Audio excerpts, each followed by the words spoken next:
Yeah. This video about to be a goodie, y'all. This ain't gonna be long at all, but I'm gonna get to it, right to it. This is dedicated to all of the hip hop babies, the B-boys and B-girls, the ones that was born in the mid or late 70s, like myself. And we was 5, 6, 7, 8, 9, 10 in the 80s. And then the 90s, we was teenagers. And then we, came into our own as young men and women in the early 2000s. And now we fathers, mothers, husbands, wives, grandmothers, grandfathers, man, and we part of that era. That's all I'm gonna say. We part of that era, baby. That era of hip hop, from the Lee suits and the Pumas and the fat laces and the graffiti everywhere. I grew up on the east side of Harlem, so I had the pleasure and the privilege to be walking distance from the Graffiti Hall of Fame. Yes, I said the Graffiti Hall of Fame, that's still there to this day. Probably 30 years plus that's been there.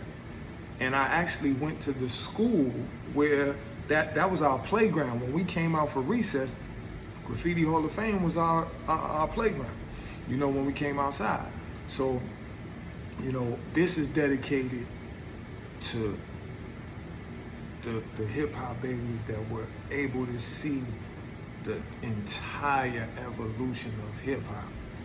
And I'm gonna tell y'all right now, man, don't lose the faith, because trust me, you got artists like myself, you got other artists that's in their 30s and their 40s and their 50s that's still spitting that fire, that's still, keeping it authentic, that's still keeping the culture in mind, like really respecting the culture of hip hop. You understand what I'm saying? And they rapping their ass off. So, hey, I'm just letting y'all know. Keep listening, keep staying tuned in, keep reminiscing, keep playing them. If some of y'all may have the old mixtapes, from especially if you grew up in New York, but from Kid Capri, Ron G, S&S, my man DJ Chillwill from the East Side, my man DJ I-Rock, Action Pack, Ted Smooth, G-Wo the Pro, who else, man? Doo-Wop, Brucey B, Star Child. Come on now. That's why when I think about it, I get chills, I get excited, I can't help but smile, I can't help but get pumped up and fired up and say, yo, I was really part of that. I remember the first time I heard a mixtape.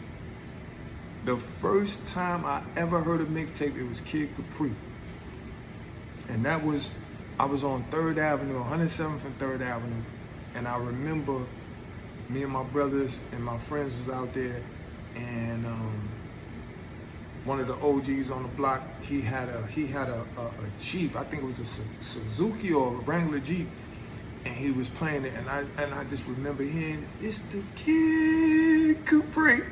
And I was like, yo, what is that? You know what I'm saying? And then I just heard the scratching and the talking and the mixing and the blend, and I was like, yo, it just blew my entire mind that somebody could do that. Like a DJ could actually talk over the music while he's scratching and then mix the original song with another, like an R&B song with a hip hop beat behind it and all that. And I'm like, wow. So, yeah, man, I just wanted to give, all the hip hop babies from the era, man. I wanted to give y'all something to smile about. I wanted to give y'all something to reminisce about. Some of us, met our wives or met our husbands or met our people we have children by at certain parties or certain shows, or whatever, it pertaining to hip hop, pertaining to the era we were in. I could just tell you I'm so grateful and fortunate that I've been around some legends in hip hop, like Daddy-O from Stetson Sonic, Hank Shock Lee from the Bomb Squad. Now Daddy-O from Stetson Sonic, his nephew is like my little brother from another mother, 10th Street Black. And then that's how I met Daddy-O and got my deal, my first record deal with MCA, because 10th Street brought me to Daddy-O. Daddy-O loved me. Daddy-O actually, I think I first met Daddy-O and 10th. When you see this video, you could correct my memory, but I think I met him at 10th's house in Schaumburg first. And then from there, I remember him inviting us to the studio. And then Positive K was there. That's another old school legend. And Positive K heard me spit, and he was like, "Yo, you better sign this dude. You better sign him, cause he fired." But nevertheless, you know, Rakim is the reason why I started rapping. Period. End of story. You know what I'm saying? I remember hearing Rakim for the first time, and I just said, how could somebody put words together like that? This is why I wanted to make this video, because I wanted to share my enjoyment and excitement about hip hop as a whole. The way we dress, the way we talk, the way we walk, the way we party. How you can go to another country. I've been to Germany, I've been to Switzerland, I've been to Finland, I've been to Italy, and I see how they love hip hop. Some people say in certain, European countries, it's like they stuck in the 90s or the early 2000s, or some of them stuck in the 80s. But it's not necessarily that they're stuck there. It's that they really embrace sometimes what we take for granted. Because hip hop is that special. Hip hop, the culture, the way of life, the way we do what we do, how we do what we do. You know what I'm saying? The way we do what we do, people around the world love it. And I'm saying hip hop is an inclusive culture. That's the beautiful thing about it. You know? And you see people that can appreciate it, that not can, but do appreciate it all around the world. So I'm not going to just say this is just for the people in America or the people on the East Coast or the people in New York who are hip hop babies, because there's hip hop babies all over the world. There's B-boys and B-girls all over the world. You know, there's people that were just as excited, if not more, when they first heard a mixtape. Now, they may not have heard mixtapes as early as I did, because I heard them immediately after the first ones coming out. I heard it. But it's the same feeling, if you will, inside of something so unique, something so special, and something that we know was sent by the Most High, by the God of all life.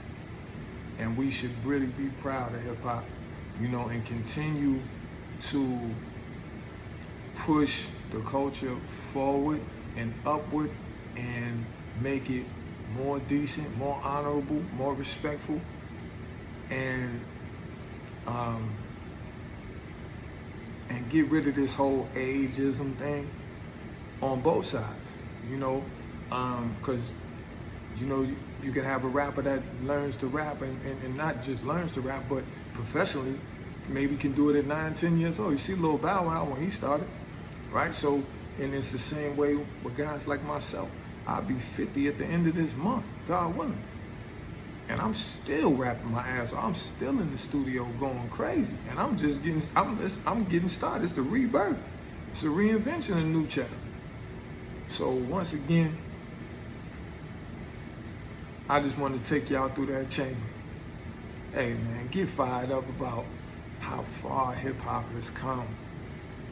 And yeah, we got some ways to go, but man, I got so many great memories I could talk about, pertaining to hip hop. Me and my brothers going downtown Manhattan to break dance, and we used to have the cardboard, the radio, and we'll have a hat or something and get tips. Battling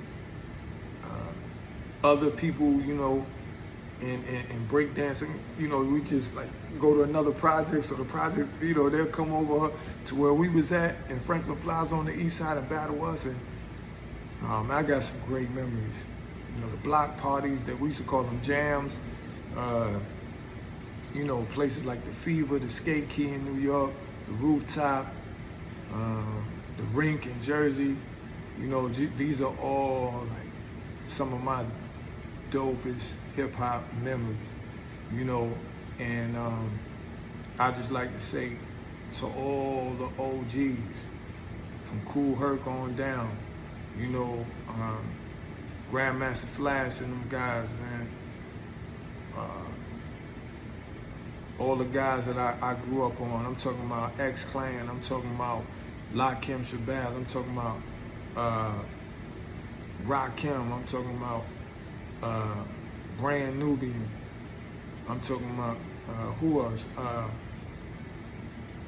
Ultramagnetics, Boogie Down Productions, KRS One of them, Marley Marl and the Juice Crew, Cool G Rap. Come on, man, who else? De La Soul, Tribe Called Quest, Native Tongues. You know, you had the Hit Squad, the Death Squad. You had, who else, man? Let me see, who else? So many artists, man, dope artists. Chubb Rock, Beastie Boys, Third Base, LL Cool J, Cool Mo D, Ice-T, King T on that left coast. Come on now, the Ghetto Boys. The list goes on and on and on, man. MC Breed, ain't no future in your front. Come on now. So many dope old school artists, man. Steady being cool, seeing them dudes out in Philly. 3 Times Dope out in Philly. Man, just a lot of great memories. Some great music, some great inspiration, some, you know, relatable stories. You know, I was talking to my guy Trey the other night, and I was telling him how, you know, was it Trey I was talking to? I think it was Trey I told the story to. If not, my bad, Trey, but I know it was somebody I was talking to recently about how when my brother Aug was in New Mexico Junior College, he actually was calling home to New York telling us about DJ Quick. That's how me and my brother Black got put on the DJ Quick from Aug, being out on the West Coast in junior college, and his friends in school putting us on to that. You know, I mean, putting him on and then he put us on. But it's so many, and I know I get off this video and be like, damn, I ain't say that, you know, this group, but Public Enemy. Come on now. I love PE. You know what I'm saying? Like, you can't tell me nothing bad about PE. Public Enemy, they was really talking about it. Big Daddy Kane. You know, Slick Rick the Ruler. Come on now. Them dudes, you talk about swag, you talk about personality, you know, you talk about respect for the culture, real artists. MC Shan and them dudes, man. You know, yeah, man. So many dope hip-hop memories. So for all of y'all out there, please share this video with other hip-hop heads, people that come from the era, man. We from that era, baby. Like Fabby Davis Jr., man, out there in that Yay area, you know, that's the name of his clothing line, Dope Era. But he says the era way of life. But I'm telling you, he says that a lot rather. But we are from that era, you know, and I'm proud of it because we've been able to be a part of, not just see, but we've been a part of the evolution of hip hop.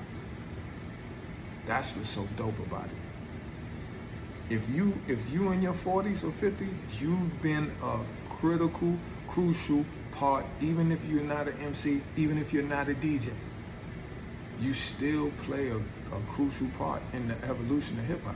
Because you were the same person before social media, calling people from your house phone like, yo man, you need to, you know, Ralph McDaniels Video Music Box. that just brought something up to me, because I used to call people that I know and say, yo, turn on such and such. I forget which channel it was on. I think channel 3 in Manhattan. It was Video Music Box came on. Once again, y'all could remind me in the comments. Anything that I forget or I say it wrong, please feel free to correct the brother, man, because it's been a long time, man. And, you know, along the way, man, I done had a few of them things, man, you know what I'm saying? You know, a few of them joints, man, you know? A few of them, you know, a few of them sacks, man, of that good. But nevertheless, man, just reminiscing with y'all. And I told y'all this wasn't gonna be long video. Ended up, we were 15 minutes in, but I just tell you, hey, just keep looking forward to what's to come, because you got the OGs is coming back, the MOPs, the Busta Rhymes. You know what I'm saying? You got some guys, man. That's still my man. Shout out to my man G Dep. Welcome home to him. You know, but you got guys, Juvenile and them, man. You know, that's still putting out good music, solid music, and man, I respect it. And not just because I'm still an artist and actively doing my 1-2, but you know, you gotta respect the people who paved the way. And even, you know, it's so crazy, Juvie and certain guys are not much older than me. They may be my same age, but as far as their music and them having the chance to put it out into the world before me, they're still my elders in the sense in the music side, on the music side. So even though we may be the same age, they may be a year or two younger than me. But from watching them grow as artists, you know, I've learned a lot from them. And I'll tell you, I don't feel like I'm getting old.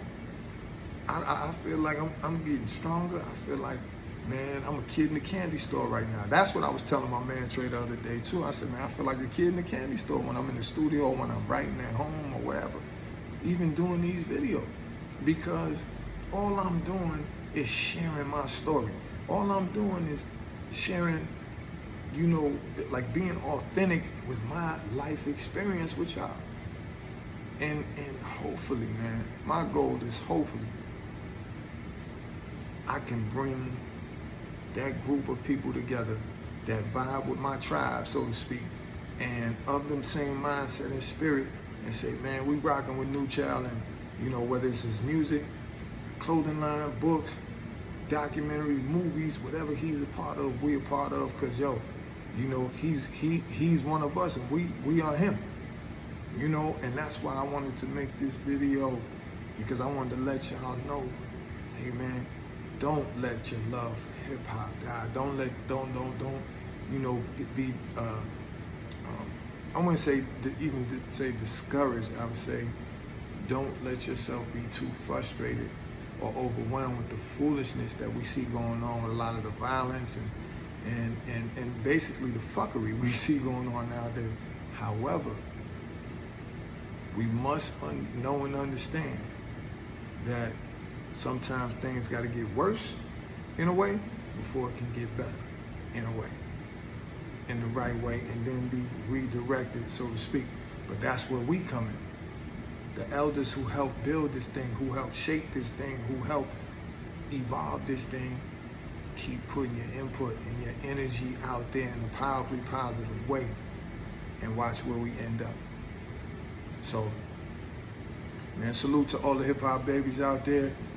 And hey man, this one's for you. All right? Take that and run with it. One love.